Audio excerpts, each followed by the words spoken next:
Hola compañeros, nosotros somos el primer equipo y vamos a hablar acerca de la neuropsicología de la atención.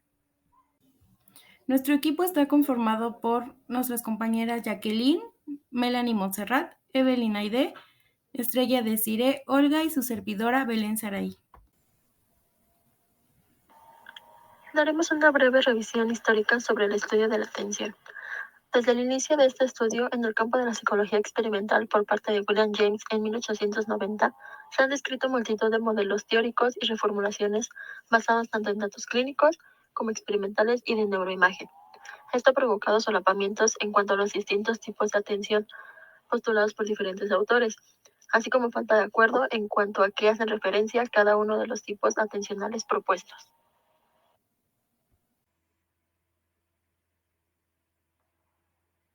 La siguiente línea del tiempo recoge a modo de revisión histórica algunas de las ideas claves sobre las principales aportaciones teóricas que han ido añadiéndose en el estudio cognitivo de la atención.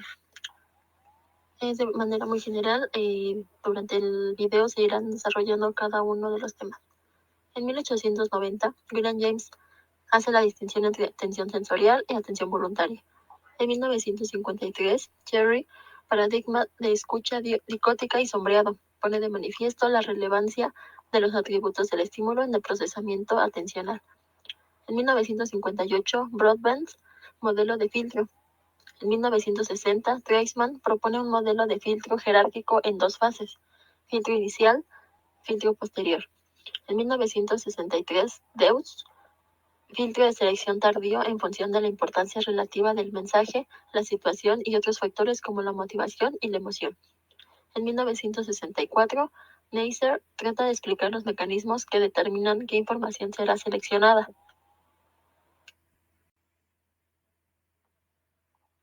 En 1977, Schneider y Schifrin, distinción entre procesamiento automático y procesamiento controlado.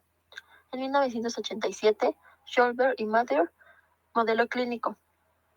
1990, Posner y Peterson, modelo de tres redes: vigilancia, orientación, red ejecutiva.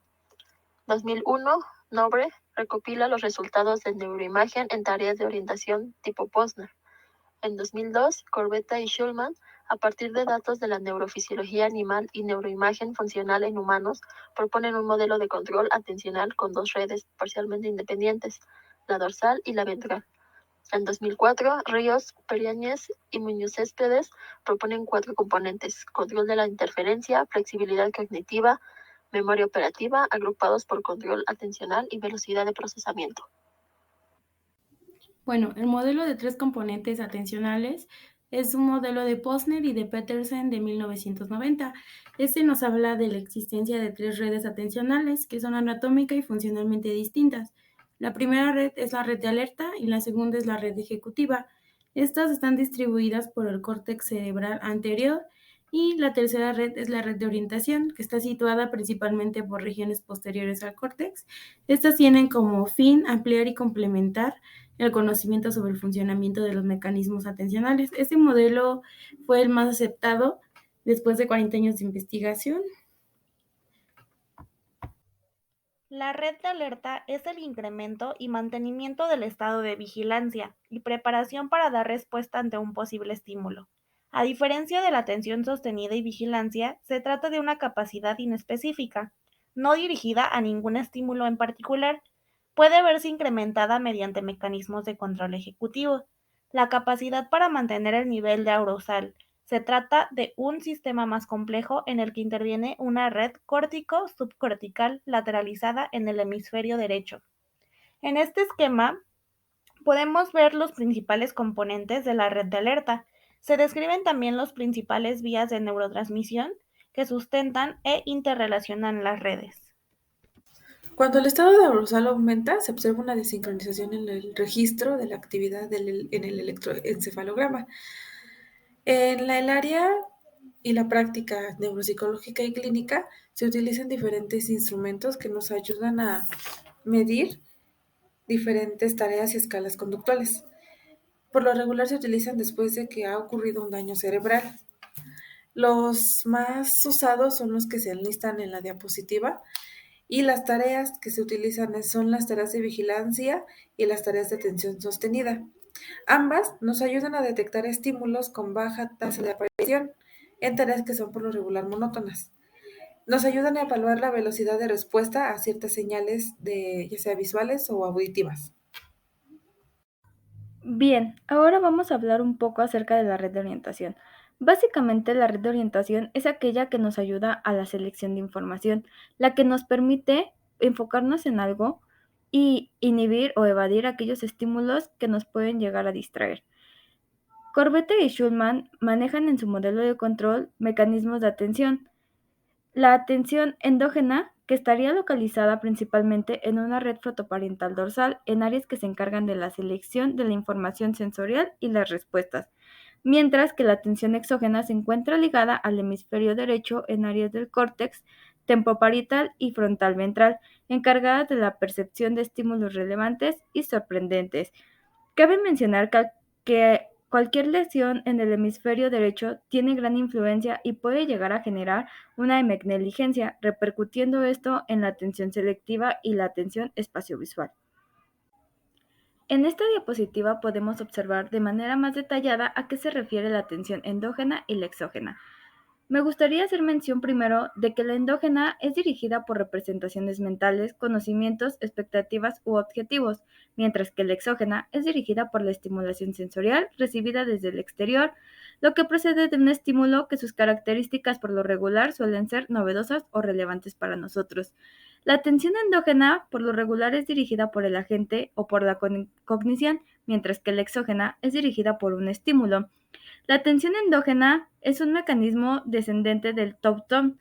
Es lenta, consciente, controlada, activa y por lo regular es asociada a procesamientos deliberados y estratégicos, mientras que la exógena es un mecanismo ascendente del bottom-up, rápida, inconsciente, automática y pasiva, por lo regular asociada a reacciones de orientación. Tareas experimentales. Una tarea clásica para medir la atención selectiva es el paradigma Oddball, que consiste en la presentación de una serie de estímulos en el centro de la pantalla, a lo que se debe responder o ignorar en función de características perceptivas predeterminadas, como el color o la forma. Las variables más frecuentemente manipuladas en este paradigma son el tipo de estímulo y la frecuencia, así como los estímulos objetivo. Aquellos que requieren una respuesta son infrecuentes y los estímulos estándar, aquellos que deben ser ignorados, son frecuentes. Además, pueden incluirse otro tipo de estímulos infrecuentes que actúan como distractores, que pueden ser similares a los targets o novedosos, ya que se han informado al participante de su aparición. Hablaremos sobre la red ejecutiva. Esta se encarga de regular funciones como la planificación, toma de decisiones, el manejo de situaciones difíciles o solución de conflictos, entre otras, como las que se encuentran enlistadas en la diapositiva. A continuación hablaremos sobre los mecanismos que intervienen para que estas funciones se lleven a cabo y también de las partes del cerebro de los córtex, que influyen mucho para que los mecanismos y a la vez estos mecanismos nos ayuden a ejecutar estas funciones, se lleven a cabo. Intervienen 4 mecanismos para que las funciones anteriormente nombradas se puedan ejecutar. Son la fuente de actividad, representaciones situadas, memoria operativa y detectar conflictos. La fuente de actividad, esta no es desviada y extendida a otras estructuras. Las representaciones situadas permiten influir sobre las mismas representaciones, o sea, darle significados diferentes a algo que ya tenemos como registrado en la memoria. La memoria operativa evita distracciones hasta completar el objetivo que se desea y también es muy flexible para actualizar las representaciones que ya se tienen con las que se están adquiriendo. Y por último tenemos detectar conflictos. Estas se dan cuando se produce una activación simultánea de representaciones o vías de procesamiento que compiten. Para que todo esto se lleve a cabo, se requiere la interacción de distintos subcomponentes, los cuales se mencionarán a continuación. Las partes que interactúan e intervienen son las siguientes: los lóbulos prefrontales, las estructuras subcorticales como los ganglios basales y el tálamo, al igual que los córtex. Estos son el córtex cingulado anterior, el córtex prefrontal lateral y el córtex frontal inferior. En este último se entiende por la sustancia blanca que es el fascículo fronto-occipital y el fascículo uncinado. A continuación se mencionan las funciones que ejecuta cada uno. Las funciones del córtex cingulado anterior es la generación de palabras, es el encargado de la solución de conflictos o detectar señales de conflicto. También nos ayuda a detectar errores y a manejar la atención dividida. En el córtex prefrontal lateral es la creación y mantenimiento de los sets atencionales. Al igual que la memoria operativa o también conocida memoria de trabajo, ahí es donde se resguarda, ya que la selección de información en la memoria se clasifica como de mayor a menor importancia. Y por último tenemos el córtex frontal inferior. Este último trabaja el fascículo fronto-occipital. Es en donde se pone en relación las áreas occipitales visuales con las áreas 8 y 9 prefrontales, dando así como resultado la visión periférica. Y el fascículo uncinado, este conecta áreas anteriores al lóbulo temporal y esto nos ayuda a que sea la entrada de información sobre la identificación de objetos. Hablaremos sobre la atención ejecutiva. Esta es medida habitualmente mediante tareas en las que existe una incompatibilidad entre la dimensión del estímulo o la respuesta. Esto nos ayuda a tener un control cognitivo y del comportamiento dirigido a metas. Nos ayuda a desarrollar una habilidad para seleccionar una respuesta débil pero relevante para la tarea. Al igual que nos ayuda a saber inhibir una respuesta que no nos va a favorecer. Esto es de lo que se encarga la atención ejecutiva. También nos ayuda, este tipo de experimentos nos ayuda a la flexibilidad del sistema para reconfigurar cambios. Ahora hablaremos de los modelos clínicos. Básicamente son aquellos útiles en la evaluación y el diseño de programas de tratamiento. Nos enfocaremos en el modelo de Scholver y Matter, que está basado en la observación de los síntomas de pacientes con daño cerebral durante la realización de una tarea determinada. Es un modelo que describe con claridad aspectos fenomenológicos de los procesos atencionales. Según Scholmer y Matter, la atención está dividida en 5 componentes que pueden verse afectados de forma diferencial por una lesión cerebral. La atención focalizada es la habilidad para responder de forma específica a un estímulo. La atención sostenida es la habilidad para mantener una respuesta constante durante la realización de una actividad continua y repetitiva, es decir, la persistencia. La atención selectiva es aquella capacidad de mantener una actividad cognitiva o comportamental frente a la presencia de estímulos competitivos o distractores tanto externos como internos. La atención alternante se refiere a la flexibilidad mental que permite cambiar el foco de atención y moverlo entre tareas con demandas cognitivas distintas, controlando por lo tanto que la información sea procesada en cada momento. Y por último, la atención dividida implica responder simultáneamente a múltiples tareas o múltiples demandas cognitivas. Este modelo está orientado al desarrollo de programas de tratamiento, de manera que las actividades programadas en la terapia son organizadas de lo más básico a lo más complejo. En los trastornos de la atención podemos encontrar el síndrome confusional agudo, que básicamente es un delirio o un cambio abrupto en el estado mental de la persona, en el que se produce una alteración en el nivel de la conciencia y un déficit grave en la atención, la memoria y las funciones cognitivas en general. Este siempre va a indicar una gravedad, puesto que su aparición alerta al clínico de la presencia de una disfunción cerebral. Se trata de una urgencia médica en la que resulta fundamental la realización de un diagnóstico lo más rápido posible para poder derivar su causa y comenzar con el tratamiento médico al paciente. Las principales características del síndrome confusional agudo pueden resumirse en las siguientes: alteración del nivel de conciencia, trastorno atencional grave que impide al paciente centrar y dirigir su atención para la realización de cualquier tarea, desorientación en tiempo, espacio y persona, alteración grave de la memoria inmediata, de la memoria reciente y de la memoria remota. Normalmente el paciente tiende a la fabulación, aunque se trata de una fabulación poco creíble, variable y sin estructuración alguna. Déficit global en el funcionamiento cognitivo. Alteraciones perceptivas que son más frecuentes por la tarde. Habitualmente se presentan en forma de alucinaciones visuales o somatosensoriales. Alteración del ritmo sueño-vigilia, con oscilaciones en las que el paciente presenta somnolencia e hipocinesia, o bien hipercinesia y agitación. Ok, continuamos con lo que es la fisiología del síndrome confusional, recordando que la fisiología es el por qué se producen y algunos de los síntomas. Realmente se desconocen los mecanismos que lo producen. Lo que sí se conoce es el responsable de las alteraciones a nivel alerta, y este es el sistema reticular. Algunos de los cambios en los sistemas de los neurotransmisores son lo que es el déficit colinérgico central. Esto va ligado a la alteración de la memoria a corto plazo. El segundo es el aumento de la función dopaminérgica. Aquí participan los procesos biológicos como el movimiento, la reducción de la serotonina y del GABA. Aquí van lo que es el control de emociones, apetito, hambre, saciedad, sexual, temperatura, y el GABA es el que envía los mensajes químicos tanto al cerebro como al sistema nervioso. Y el aumento de glutamato facilita y agiliza la comunicación entre las células neurotransmisoras. A continuación hablaremos de los factores predisponentes y causas.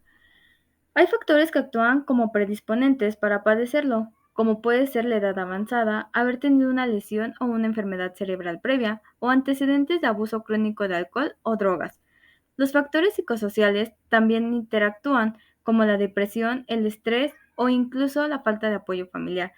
Cualquier enfermedad moderadamente grave puede ser responsable también de su aparición, ya sea que se trate de una infección, una alteración iónica, patológica, neurológica, pulmonar, cardíaca o bien la toma inapropiada o retirada abrupta de determinados fármacos o sustancias tóxicas. Las causas generadoras del síndrome confusional agudo suelen ser muy diversas. Continuamos con el diagnóstico del síndrome confusional. Con ello va lo que es la anamnesis completa. Aquí va lo que es el estado basal, que es la capacidad del paciente para poder realizar una actividad y con ella la independencia.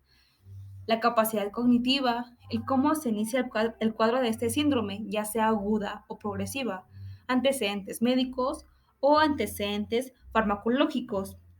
Este síndrome podría llegar a confundirse con algún otro tipo de demencia o también con alguna patología psiquiátrica. Puede llegar a ser una depresión, un trastorno disociativo o también la esquizofrenia. Otro punto de diagnóstico es la exploración física. En ella van las constantes vitales. Nos referimos a lo que es la frecuencia cardíaca, temperatura, oxigenación, pruebas de laboratorio y neuroimagen, TAC. TAC se refiere a la tomografía axial computarizada. Con ella se denomina método de exploración radiológica que nos permite el estudio de un órgano. Aquí se va a ir especialmente a lo que es el cerebro. Y el otro punto es la exploración mental, que es la atención, memoria a corto y largo plazo y orientación temporoespacial. En el tratamiento son importantes los cuidados básicos, ya que es importante asegurar correcta hidratación y nutrición, potenciar la movilidad de los pacientes y evitar, si es posible, medidas de sujeción mecánica. Se considera útil en pacientes ancianos asegurar el uso de gafas o audífonos en caso de ser necesario. El manejo familiar también influye mucho, ya que se solicita a los familiares que estimulen al paciente continuamente, intentando mantener conversaciones y al paciente despierto durante el día.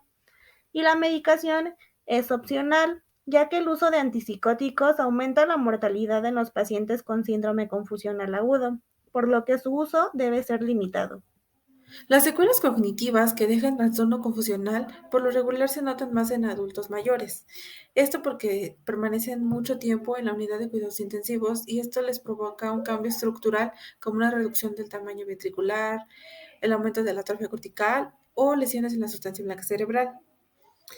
Estos pacientes pueden no volver a recuperar su estado mental previo y quedar permanentemente en un estado confusional. Esto por consecuencia cognitiva o como una secuela cognitiva nos trae qué sería la demencia. Este es un estado donde la persona va a depender completamente de los demás para llevar una vida normal, por así decirlo, ya que al tener demencia pues no va a poder tener autocuidado ni tener y realizar las tareas de la vida cotidiana. Síndrome de heminegligencia unilateral. Se define clínicamente como la incapacidad para detectar, orientarse o responder a estímulos novedosos o significativos procedentes de regiones espaciales o laterales debido a una lesión cerebral. no pudiéndose atribuir su origen a una alteración sensorial o motora. Es una condición neurológica producto de un daño en cualquiera de los hemisferios cerebrales, en la cual la persona presenta incapacidad para responder y entender lo que sucede en el hemicuerpo contrario al hemisferio de la lesión. Clínicamente podemos observar las siguientes manifestaciones.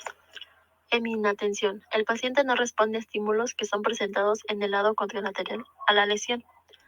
Extinción. Ante la presentación bilateral simultánea, el paciente extingue la presencia del estímulo presentado contralateralmente a la lesión. Hemiasomatognosia. Negligencia relacionada con el propio cuerpo, en el que el paciente actúa como si solamente tuviera la mitad de sus extremidades. No utiliza su mano izquierda porque el paciente no parece tener una representación sensorial de su extremidad como tal. Hemiasinesia. El paciente no utiliza la mano contralateral a la lesión o reduce su movilidad. Heminegligencia representacional. Se refiere a la capacidad de imaginar el espacio ubicado en el lado contralateral a la lesión. La heminegligencia se observa tras lesiones en el lóbulo parietal, en el tálamo o en el lóbulo frontal del hemisferio derecho. En este fenómeno se ponen de manifiesto distintos componentes que determinan directamente la clínica del trastorno. Según donde se localice la lesión, la clínica que se observará afectará a uno o varios de estos componentes, y los trastornos variarán de un paciente a otro. Este es el motivo por el que podemos diferenciar un tipo de heminegligencia sensorial, motora o representacional.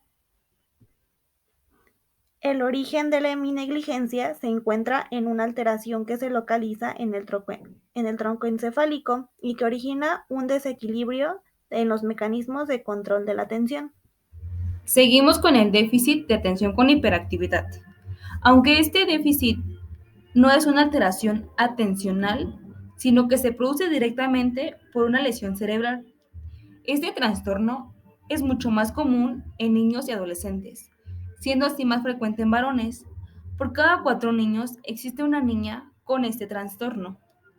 Se manifiesta con impulsividad y se presentan los siguientes síntomas. El primero de los síntomas es el déficit de atención sostenida. Existen 2 factores que los caracterizan: el ser despistados y el poder mantener solamente una tarea. Al ser despistados, esto se infiere por la falta de atención y obviamente son olvidadizos por la misma falta de atención, y el poder mantener solamente una tarea es igual a la falta de concentración que ellos requieren. El segundo síntoma es la tendencia a la impulsividad. Aquí no se presentan todos los casos. Los niños se encuentran impacientes y repiten errores sin antes pensar en las consecuencias que esto puede traer. Seguimos con el tercer síntoma, hiperactividad motora. Esta se puede presentar o no en todos los pacientes. Su característica es que no puede dejar de moverse el niño. Siempre está jugando con algún objeto o hace demasiado ruido. Esta característica en común puede llegar a molestar a las personas que se encuentran alrededor del niño. La hiperactividad consiste en la presencia de un exceso de movimiento que no tiene una finalidad específica. Esta supone una incapacidad para la inhibición motora en aquellas situaciones que requieren del control motor.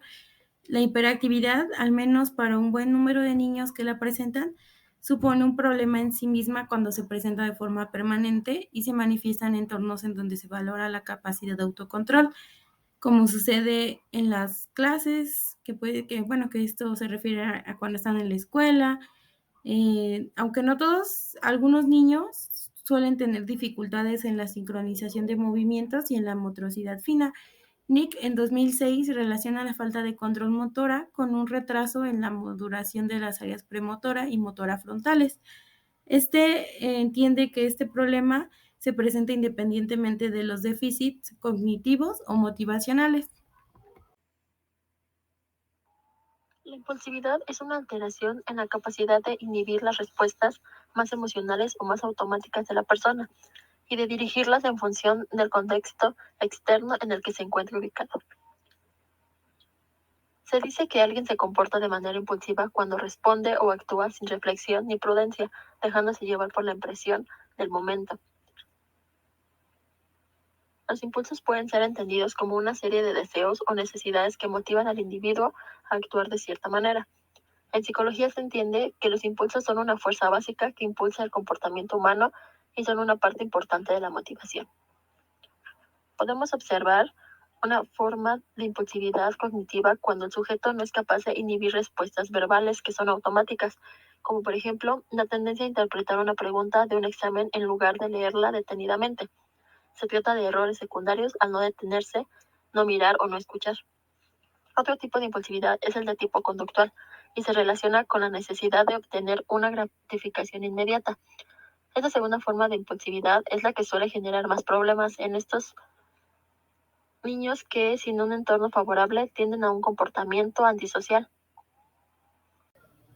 Las causas del TDAH primeramente son los factores genéticos. Estos juegan un papel importante porque se ha calculado un riesgo aproximado del 50% de que los niños presenten TDAH si uno de los padres también padece el trastorno. Los factores ambientales prenatales son como la exposición al alcohol y el tabaquismo, principalmente en la madre. Los factores perinatales como el bajo peso al nacer, los factores postnatales como la malnutrición, el déficit de hierro o el desequilibrio entre los ácidos grasos que son esenciales como el omega 3 y el omega 6. También en la conexión entre el córtex frontal y el estriado, la red que implica el córtex frontal dorsolateral anterior, al córtex cingulado, al caudado y al putamen, desempeñando un papel importante en la patogenia del TDAH. Otras causas del TDAH es que los niños que lo padecen muestran una reducción del volumen en el córtex prefrontal, los ganglios basales y el cuerpo calloso y el cerebelo, siendo el retraso más significativo en el córtex frontal, justamente en regiones del córtex prefrontal, que están implicadas en el control de procesos cognitivos que incluyen la atención y la planificación motriz. También se da una reducción de la sustancia blanca cerebral en algunos segmentos del cuerpo calloso, así como reducciones en el lóbulo parietal inferior, frontal inferior y temporal inferior. También se da en una hipofunción dopaminérgica en las áreas corticales, que explicaría los síntomas cognitivos y el déficit ejecutivo, mientras que la función dopaminérgica en el estriado a nivel subcortical explicaría la hiperactividad motora y la impulsividad. El tratamiento del TDAH. Se tiene que asistir con un psicólogo, ya que normalmente la mayoría de los niños que lo padecen presentan baja autoestima o comportamientos desafiantes. El psicólogo debe de proporcionar pautas de autocontrol y trabajar algunas funciones ejecutivas como la organización de tareas y la estructuración del material a estudiar.